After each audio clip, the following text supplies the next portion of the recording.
వరి పండించే మన తెలుగు రాష్ట్రాలలో 60 రూపాయలు 70 రూపాయలు బియ్యం రేట్లు ఉంటే ప్రజలకు చాలా ఇబ్బందిగా ఉన్నది.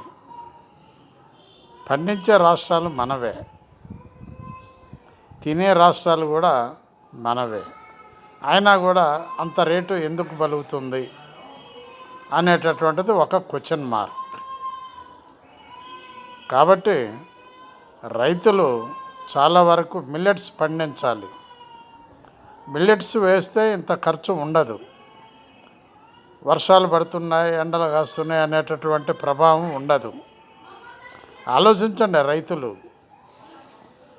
కొంతమంది పండిస్తున్నారు, అవి బయట దేశాలకు ఎక్కువ రేటుకు అమ్ముడుపోతున్నాయి. మిల్లెట్స్ బయట దేశాల వాళ్ళు తింటున్నారు మనం పండించినటువంటివి, కానీ మన వాళ్ళు తినటం తక్కువ అయింది. కాబట్టి బియ్యాన్ని తగ్గించండి, మిల్లెట్స్ పంటను ఎక్కువగా పండించండి. ఆలోచించండి ప్లీజ్. బివి ప్రసాద్, హైదరాబాద్.